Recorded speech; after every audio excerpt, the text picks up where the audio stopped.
Hello everyone, I'm Vidhi Baid. I'm a student of section 12 and my roll number is 20MF10042.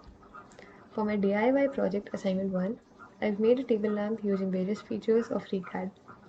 Now in order to create this, I first made various circles and positioned them at different heights, and then I finally joined them using various features like additive loft and padding.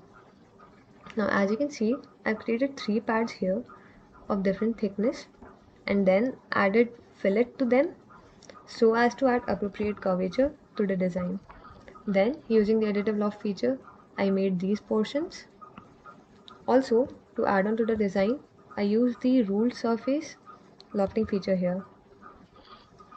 Moving ahead, to make this lamp shade, I first made a simple sketch using the line tool, the parallel tool and the coincident tool, and then using the revolve option, I revolved it to 360 degrees along the Z axis and made this lamp shade.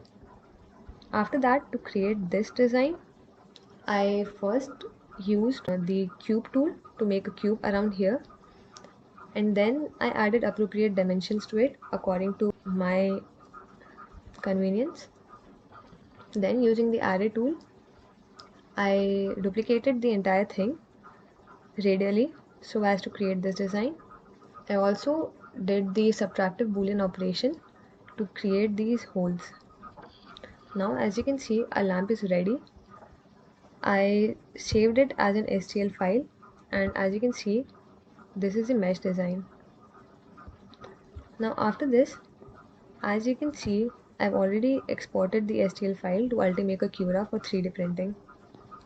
Checking the print settings, I've set the profile to draft and the layer height to 0.2 mm. Then I've set the infill density to 60% and the infill pattern to lines. Now as suggested in the assignment, I've set the printing temperature to 200 degrees Celsius and the build plate temperature to 80 degrees Celsius. The print speed is 60 mm per second. Also, for better support, I turned this lampshade upside down. I did this using the rotate tool. I rotated this thing along the Z axis to 180 degrees and then used the lay flat option to make sure that it laid flat on the base. Also, I had to scale it down a little bit so as to minimize the printing time. Then I use the slicing option to slice this object, and as you can see, the printing time is now 4 hours and 22 minutes, which is fine. Now I'll show you how the slicing is done.